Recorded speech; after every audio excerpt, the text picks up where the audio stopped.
Rafael Jerome Cherry, born December 19, 1961 in Little Rock, Arkansas, was a defensive back in the NFL from 1985 to 1988. Drafted in the 5th round out of the University of Hawaii, Cherry suited up for the Washington Redskins in 1985, then moved on to the Detroit Lions from 1987 to 1988. He played as number 45 at times, and while he never earned Pro Bowl honors, he had a solid early career presence as a reliable special teams contributor and defensive back. In August 1999, Cherry was arrested and charged with the first-degree murder of his wife, Jerry Cherry, whose body was discovered in their home. Prosecutors asserted that he strangled her. The case was high-profile, given his NFL background and relative obscurity beyond the field. The investigation led to a murder trial where Cherry was initially convicted and sentenced to life in prison. That verdict was later overturned, and a retrial was ordered due to juror misconduct. At retrial in early 2001, the jury again found him guilty of first-degree murder. This time, he received a fixed 30-year term in the Arkansas Department of Corrections. Cherry became eligible for parole after serving 2 decades. Records show he was released on parole in July 2023 after nearly 24 years behind bars. Ray Kuth was once a rising star in the NFL. Drafted in the 1st round by the Carolina Panthers in 1997, the wide receiver from the University of Colorado showed early promise, earning a spot on the NFL All-Rookie team. But behind the highlight reels and stadium lights, a darker story was taking shape, one that would shock the nation and end his football career forever. In November 1999, Kuth orchestrated a plot that would leave his pregnant ex-girlfriend, Cherika Adams, fatally wounded. As she drove through Charlotte, North Carolina, a car pulled up beside her and opened fire. Miraculously, Cherika managed to call 911, naming Kuth and revealing the ambush was no accident. She clung to life for nearly a month before succumbing to her injuries. Their baby, delivered via emergency C-section, survived, but was left with permanent brain damage due to oxygen deprivation.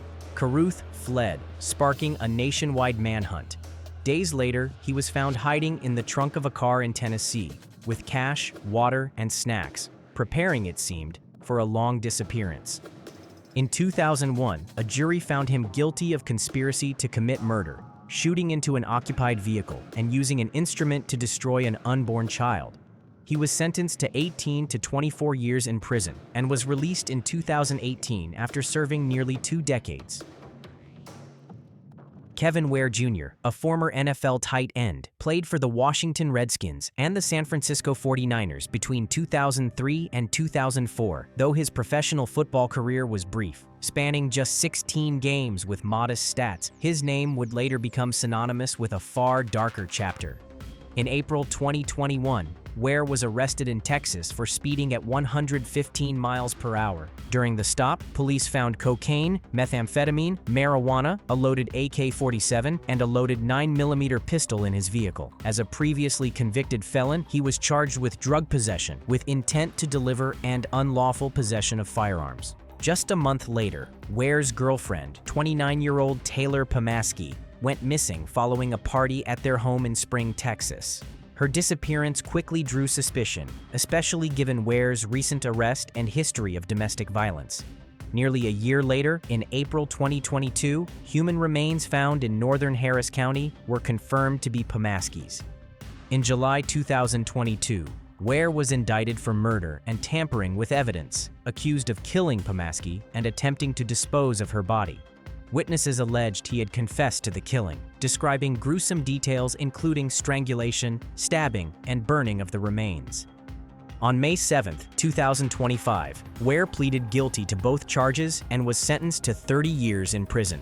The sentence will run concurrently with a separate 15-year sentence he received for the earlier drug and weapons charges.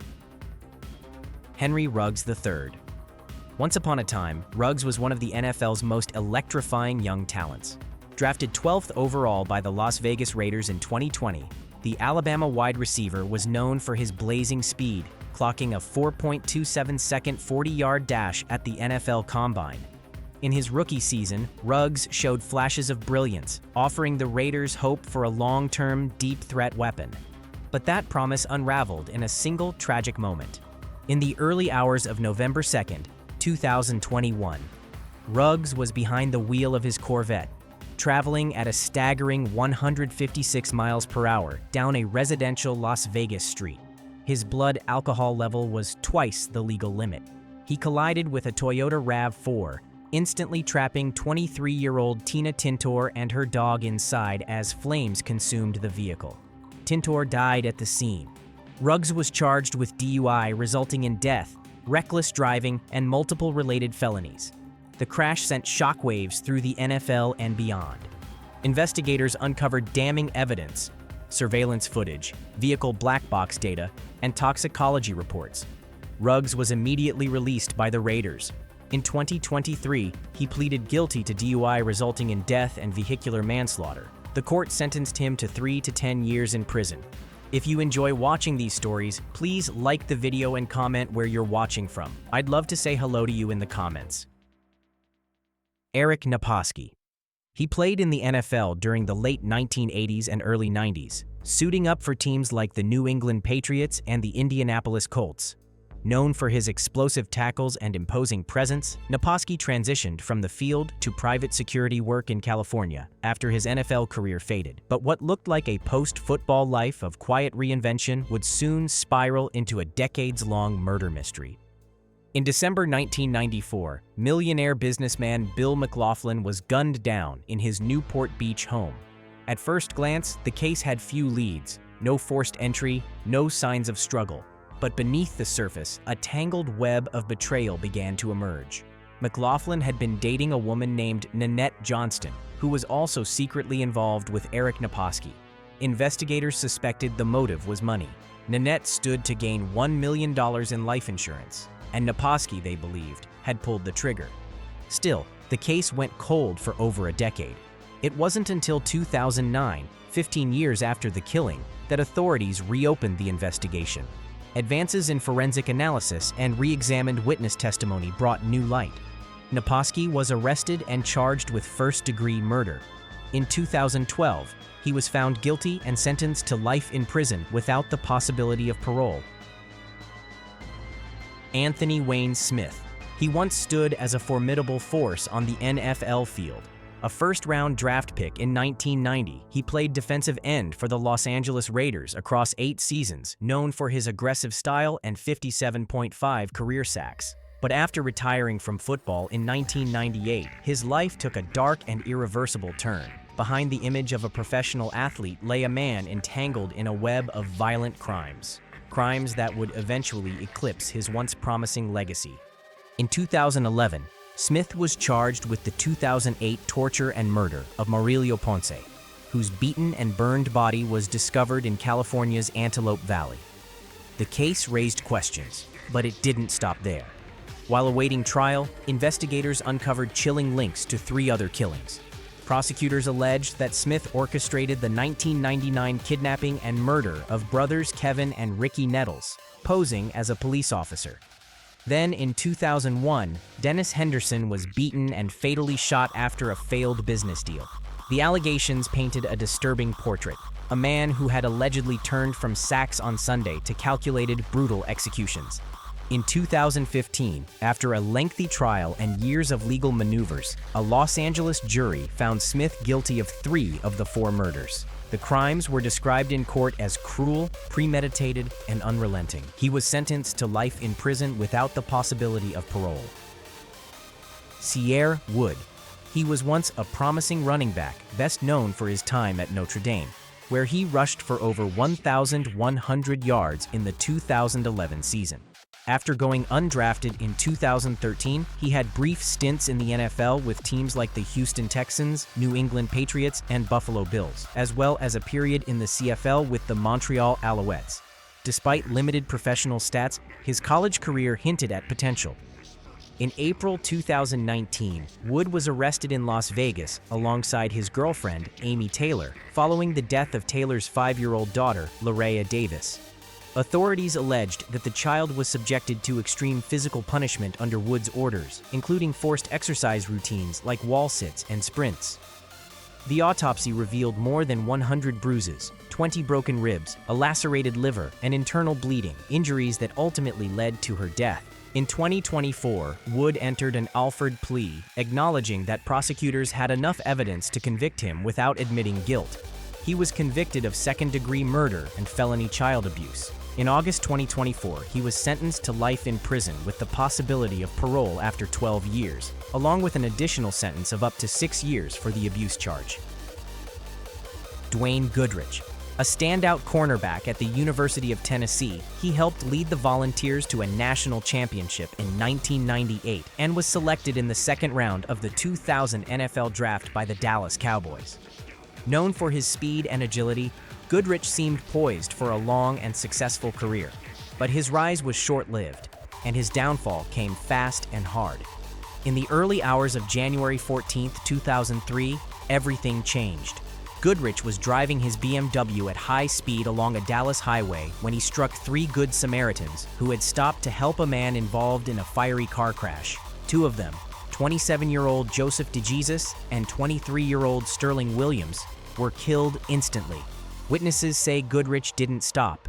He fled the scene, leaving behind a trail of tragedy and questions that would soon lead to criminal charges. Authorities launched an investigation, and within days, Goodrich turned himself in. He was charged with 2 counts of manslaughter, failure to stop and render aid, and negligent homicide. In 2003, he was convicted and sentenced to 12.5 years in prison. He served 6 years before being released on parole in 2011. What was once a career full of promise had turned into a tale of reckless decisions, a life altered, and lives lost, all in a matter of seconds. Don't forget to like and subscribe. I'll be posting a lot more interesting videos on the channel. Aaron Hernandez. He was once a rising star in the NFL. A tight end for the New England Patriots, he was drafted in 2010 and quickly became one of the league's most dynamic offensive threats. In 2011, he helped lead the Patriots to the Super Bowl, and by 2012, had signed a $40 million contract extension, securing his future with one of football's elite franchises. But behind the fame and touchdowns, a much darker story was unfolding. In June 2013, police found the body of Odin Lloyd, a semi-professional football player, shot execution-style in an industrial park near Hernandez's Massachusetts home. Just days later, Hernandez was arrested and charged with first-degree murder. The arrest shocked the sports world. Prosecutors alleged Hernandez orchestrated the killing over a perceived slight, claiming Lloyd had disrespected him at a nightclub. But that wasn't all. As the investigation deepened, Hernandez was linked to a separate double homicide from 2012, in which 2 men were shot in a drive-by in Boston. He would later face charges in that case as well. In 2015, Hernandez was convicted of Odin Lloyd's murder and sentenced to life in prison without the possibility of parole. Though acquitted in the double homicide in 2017, just days later, he was found dead in his prison cell, ruled a suicide. The fall of Aaron Hernandez became a grim symbol of wasted potential. Lawrence Phillips. He was hailed as one of the most electrifying running backs of his generation. Born in 1975, he dominated college football at the University of Nebraska, helping lead the team to 2 national championships and earning first-team All-American honors. Drafted 6th overall by the Saints. Louis Rams in 1996. His raw talent was undeniable, but behind the athletic brilliance was a man spiraling out of control. Phillips's off-field troubles began early and never let up. In 1995, while still at Nebraska, he was arrested for assaulting his ex-girlfriend, dragging her down a flight of stairs by her hair. Despite the severity of the incident, he was reinstated to the team and continued to play. Once in the NFL, the pattern only deepened. Phillips faced numerous arrests for domestic violence, DUI, and assault. In 2005, things turned darker. He was convicted of assault with a deadly weapon after driving his car into a group of teenagers following a pickup football game. That conviction landed him a 10-year sentence. While serving time, more charges surfaced, this time for choking a girlfriend unconscious in a separate incident. The new conviction added 25 years to his prison term. But the most shocking chapter came in 2015 when Phillips was named as the prime suspect in the murder of his cellmate at Kern Valley State Prison. Before he could stand trial, Phillips was found dead in his cell in January 2016. His death was ruled a suicide.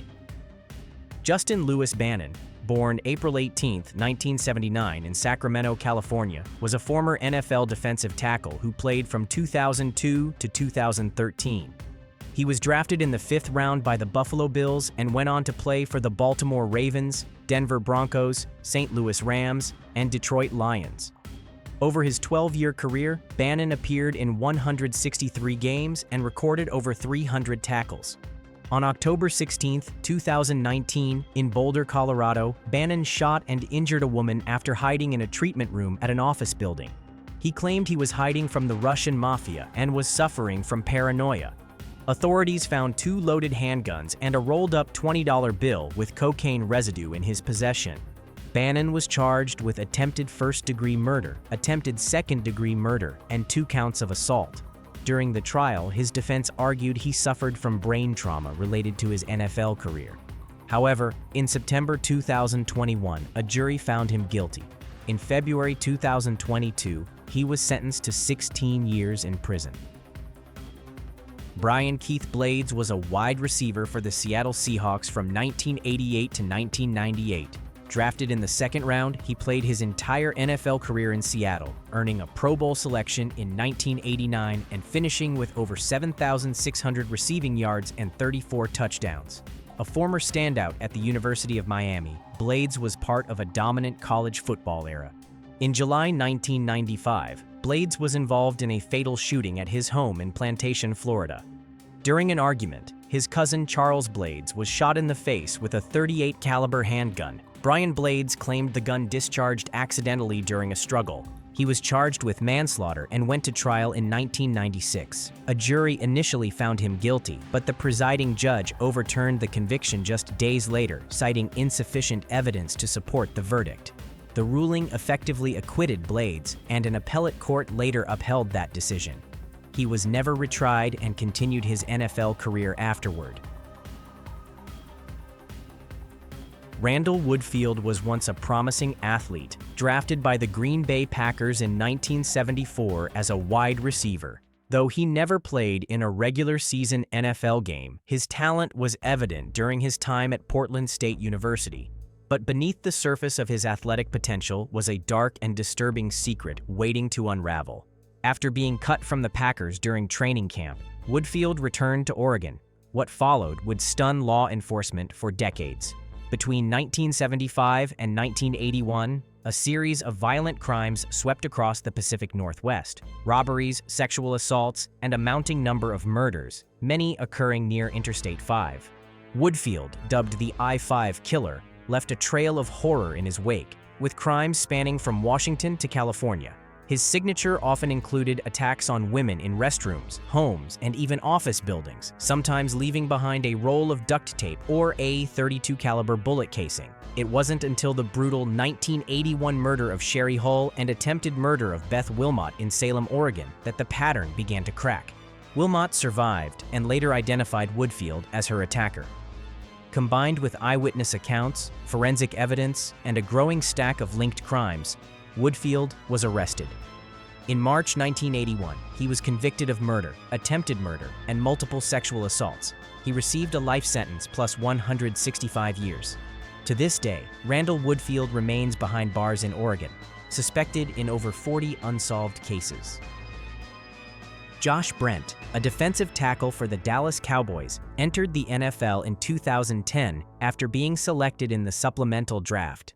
A former University of Illinois standout, Brent showed promise as a formidable force on the field, but just as his career was beginning to take shape, a devastating night in December 2012 changed everything. Brent was behind the wheel of his Mercedes-Benz in the early hours when the car struck a curb at high speed, flipped, and burst into flames. Riding with him was his close friend and teammate Jerry Brown, a member of the Cowboys practice squad. Brown was killed instantly. Brent was charged with intoxication manslaughter after police reported his blood alcohol level was more than twice the legal limit. Witnesses said he attempted to pull Brown from the wreckage, visibly shaken and disoriented. The case drew national attention, not just for its tragic outcome, but for the questions it raised about accountability, substance abuse, and NFL culture. In January 2014, Brent was convicted and sentenced to 180 days in jail and 10 years of probation. He was released later that year, rejoined the Cowboys briefly in 2014, and later worked in a scouting role for the team. But the shadow of that night never faded. Tommy Kane. Drafted by the Seattle Seahawks in 1988, Kane played 5 seasons with the team, recording over 2,300 receiving yards and 9 touchdowns. A Montreal native, he was known for his explosive speed and agility, traits that briefly lit up the league. But after injuries shortened his NFL run, Kane's life spiraled into darkness, far from the field's spotlight. In November 2003, that darkness turned deadly. Kane's estranged wife, Tamara Shaikh, arrived at his home in Montreal to accompany him to a scheduled anger management session. But an argument erupted. In a shocking outburst of violence, Kane attacked her, stabbing her repeatedly in the neck and upper body. She died at the scene. Their 4 children were waiting in a car outside. The case stunned the public. Kane was arrested at the scene and charged with second-degree murder. During the trial, his defense argued mental illness and emotional instability, citing long-standing issues with depression and anger. But the brutality of the attack was undeniable. In 2004, Kane pleaded guilty to manslaughter. The court sentenced him to 18 years in prison. Jim Dunaway. He was a formidable force on the football field. Born in 1941, he played defensive tackle in the NFL and AFL for over a decade, primarily with the Buffalo Bills from 1963 to 1971. Dunaway was a key part of the Bills' dominant defense that won back-to-back AFL championships in 1964 and 1965. With 4 Pro Bowl selections to his name, he earned a reputation as one of the league's toughest linemen, unyielding, aggressive, and feared by opposing quarterbacks. But decades after his football career ended, Dunaway's name would resurface under far darker circumstances. In 1998, his ex-wife, Nanielle Dunaway, was found dead in a hot tub at her Mississippi home.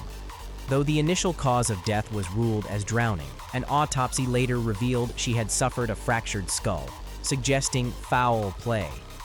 Suspicion quickly turned to Dunaway, who was reportedly in a bitter legal dispute with Nanielle over financial assets at the time of her death.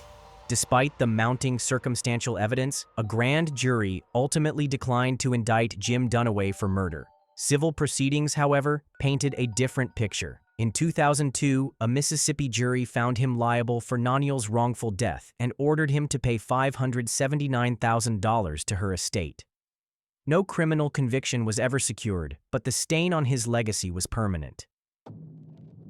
Ray Lewis was a powerhouse linebacker and the face of the Baltimore Ravens for 17 seasons. Drafted in 1996, he quickly became one of the most feared defenders in the NFL. A 2-time Super Bowl champion, Super Bowl MVP, and 13-time Pro Bowler, his legacy seemed untouchable. But in the early hours of January 31st, 2000, everything changed. After a night out in Atlanta following a Super Bowl party, a brawl erupted outside a nightclub. When it ended, 2 men, Jacinth Baker and Richard Lawler, lay dead from stab wounds. Lewis and 2 companions fled the scene in a white limousine. Days later, police charged all 3 men with murder. The image of the NFL star now stood in stark contrast, courtroom-bound, shackled, and facing life behind bars. As the trial unfolded, the prosecution's case began to fray. Witnesses recanted. Physical evidence linking Lewis directly to the stabbings was scarce. Ultimately, in a dramatic turn, Lewis struck a plea deal, guilty to obstruction of justice in exchange for testimony against his co-defendants. The murder charges were dropped, and Lewis was sentenced to 12 months probation and fined $250,000 by the NFL. The 2 other men were acquitted. The white suit Lewis wore that night was never found. Ray Lewis returned to the field that same year and dominated. Leonard Little was a defensive powerhouse in the NFL, playing his entire career with the St. Louis Rams from 1998 to 2009. A Super Bowl champion and 2-time All-Pro selection, Little built a reputation as a fierce pass rusher, recording over 80 career sacks.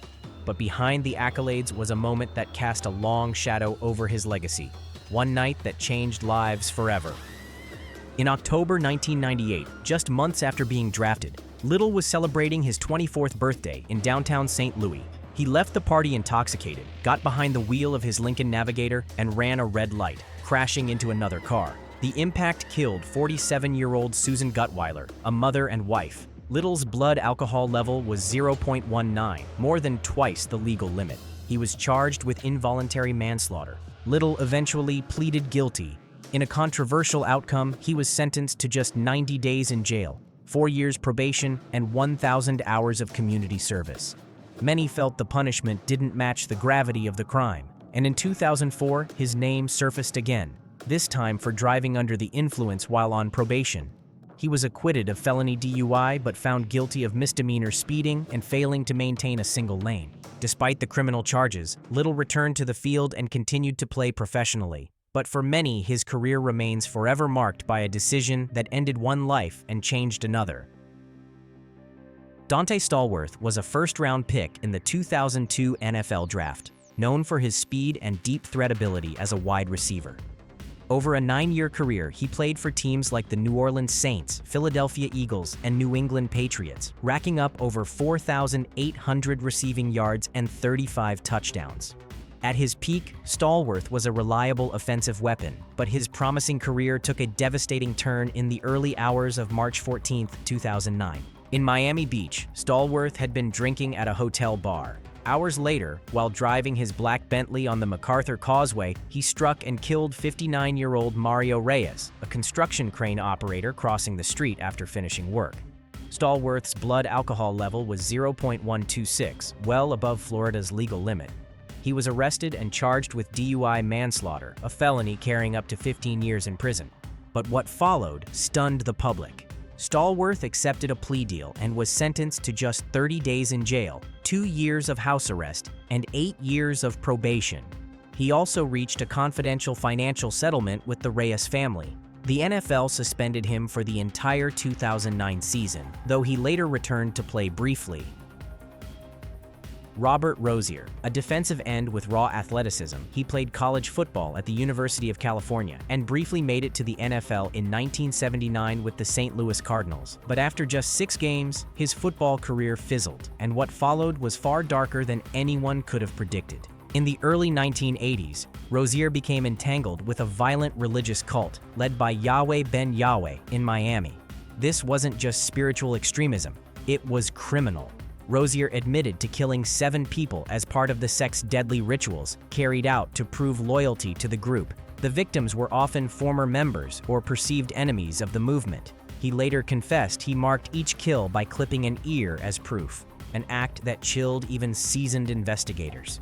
In 1986, facing overwhelming evidence, Rosier agreed to testify against Yahweh Ben Yahweh and other cult leaders in exchange for a lighter sentence. He served 10 years in prison and was released under a witness protection program. But freedom didn't last. In 1999, he was arrested again, this time for check fraud, triggering California's 3 strikes law.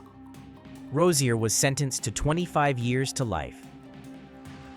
O.J. Simpson, once a household name for his electrifying NFL career, was a Heisman Trophy winner, 5-time Pro Bowler, and the first running back to rush for over 2,000 yards in a 14-game season. Nicknamed The Juice, he played for the Buffalo Bills and San Francisco 49ers, then transitioned into acting and broadcasting. But in 1994, the admiration turned to shock. On June 12th of that year, Simpson's ex-wife, Nicole Brown Simpson, and her friend Ron Goldman were found brutally murdered outside her Los Angeles home. Simpson quickly became the prime suspect. 5 days later, the world watched live as he led police on a low-speed chase in a white Ford Bronco, holding a gun to his head in the back seat. What followed was dubbed the Trial of the Century, a courtroom drama filled with racial tensions, celebrity lawyers, and explosive evidence. Despite what prosecutors called a mountain of forensic proof, including DNA, a blood-stained glove, and footprints, Simpson was acquitted of both murders in 1995.